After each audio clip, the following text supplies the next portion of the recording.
ఉప్పుటేరులో గుర్రపు డెక్క తూడు దట్టంగా పేరుకుపోయాయి. కొల్లేరు నుంచి వరద నీరు ఉప్పుటేరులోకి చేరుకుంటూ ఉండడంతో ఉధృతంగా ప్రవహిస్తోంది ఏరు. ఉప్పుటేరులో గుర్రపు డెక్క ఎంతలా పేరుకుపోయింది అంటే 10 అడుగుల లోతులో ప్రవహిస్తున్న నీటిపై నడుచుకుంటూ వెళ్లొచ్చు అన్నట్టుగా ఉంది. మరింత సమాచారాన్ని ఉప్పుటేరు నుంచి మా స్పెషల్ కరెస్పాండెంట్ రవి అందిస్తారు.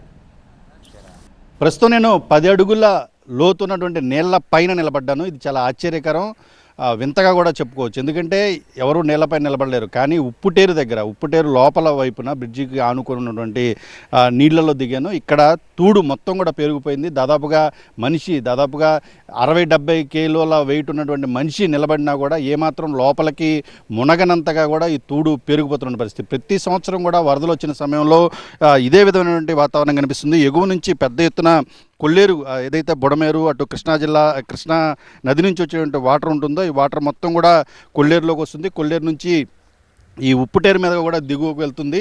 అయితే ఇక్కడ ఉప్పుటేరు దగ్గర ఉన్నటువంటి పరిస్థితుల నేపథ్యంలో మొత్తం అంతా ఆక్రమణలో, అదేవిధంగా ఈ తూడు పేరుకుపోతున్న నేపథ్యంలో ఈ మొత్తం కూడా ఇప్పుడు యుద్ధ ప్రాతిపదికన కూడా తొలగిస్తూ ఉన్నారు. మరోవైపున కొల్లేరుకు వరద నీరు పెద్ద ఎత్తున రావడం కూడా చాలా ప్రమాదకరంగా కూడా మారిన పరిస్థితి. మనతో స్థానికంగా ఉన్నటువంటి కొల్లేరు నేత కూడా ఉన్నారు. చెప్పండి, ఎందుకు ఇలాంటి పరిస్థితి ఉంది? ఇప్పుడు మీరు నేను ఇద్దరం కూడా ఉప్పుటేరు మధ్యలో నిలబడి ఉన్నాము. మనందరినీ కూడా ఈ తూడే భరిస్తుందంటే లోపల ఇంకెంత వాటర్ ఉంటుంది? దీనివల్ల మీకు వెనక ఎదుగుకున్నటువంటి గ్రామాలకు జరుగుతున్న ఇబ్బందులు ఏంటి? ఈ కొల్లేరుకి సంబంధించి 64 డ్రైన్లు అంటారు. సుమారుగా 64 డ్రైన్లు కూడా కొల్లేరులోకి వాటర్ వస్తుంది. వర్షం పడటమే వచ్చేది వాటర్ ఈ కొల్లేరులోకి. కానీ ఇప్పుడు పరిస్థితి ఏంటంటే ఇంతవరకు కూడా ఈ చెత్త క్లియర్ చేయకపోవడానికి కారణం ఏంటంటే ఎప్పుడు మే నెలలో పెట్టుకుని ఒక మిషన్ పెట్టుకుని పంటి పెట్టుకుని క్లియర్ చేస్తే ఈ బాధ ఉండదు. ఇది సుమారుగా 1 కోటి రూపాయలు ఖర్చు అవుతుందేమో ఒక సంవత్సరం ఒక మిషన్ పెడితే ఇక్కడ. కానీ 1000 కోట్లు నష్టపోతారు. విజయవాడ మునిగిపోద్ది, అలాగే కైకలూరు మునిగిపోద్ది, ఏలూరు మునిగిపోద్ది, బుడమేర్లు అదేది చిన్నట్లగాడి పెదట్లగాడి కూడా మునిగిపోద్ది. ఆ వాటర్ అంతా ఇక్కడికి వెళ్ళి ఇక్కడి నుంచి దీని కింద నుంచి వెళ్ళాలి. సుమారుగా 20 ఫీట్లు లోతుండే కాలువ ఇది. ఇప్పుడు ఇంచుమించు 5 ఫీట్స్ పేరుకుపోయింది మట్టి. ఈ డెక్క గట్ట పేరుకుపోయింది. దీన్ని తీగిపోతే కనుక కింద నుంచి నీళ్ళు వెళ్ళటం ఇబ్బంది. కొల్లేరు కూడా మునిగిపోద్ది. అలాగే కొల్లేరు మునిగిపోతే గవర్నమెంట్కి కానీ రైతులకు కానీ 1000 కోట్లు నష్టపోతున్నాయి. కాబట్టి రోడ్లు తెగిపోతాయి, చెరువులు తెగిపోతాయి. కనుక ఇది త్వరగా ఇమీడియట్గా క్లియర్ చేయాలని అధికారులను కోరుకుంటున్నాం.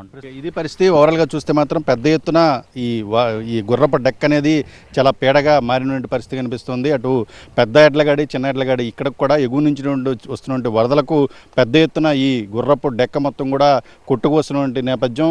ఈ నేపథ్యంలోనే మొత్తం అంతా కూడా ఎక్కడైతే వంతెనలు ఉంటాయో, ఈ పిల్లర్లు ఉంటాయో, స్తంభాలు ఉంటాయో వాటి దగ్గర పెద్ద ఎత్తున కూడా అడ్డుపడి ఈ నీరు వరద నీరు ఏది కూడా దిగువకు సముద్రంలోకి వెళ్లకుండా అడ్డుకుంటున్న నేపథ్యంలో పెద్ద ఎత్తున ఎగువ ప్రాంతాలు ప్రతి సంవత్సరం కూడా ముంపుకు గురవుతుంది. 1000 కోట్ల రూపాయలు నష్టపోతున్న పరిస్థితి కనిపిస్తోంది. ఇప్పటికైనా అధికారులు గడిచిన 2 రోజులుగా కూడా ఈ తూడును తొలగించే కార్యక్రమం చేపట్టారు. ప్రస్తుతం ఎగువ నుండి వరద నీరు పెద్ద ఎత్తున వస్తున్న నేపథ్యంలో ఈ తూడు మొత్తం కూడా తొలగిస్తే కానీ దిగువకు సాఫీగా కూడా వరద నీరు వెళ్లే పరిస్థితి లేదు. అదేవిధంగా కింద పూడికి తీస్తే ఇంకా ఎక్కువ వరద నీరు దిగువకు వెళ్తుందని చెప్పేసి స్థానికులు కూడా అభిప్రాయపడుతున్న పరిస్థితి. కెమెరా దుర్గతో రవి టీవీ, నేను ఉప్పుటేరు నుంచి.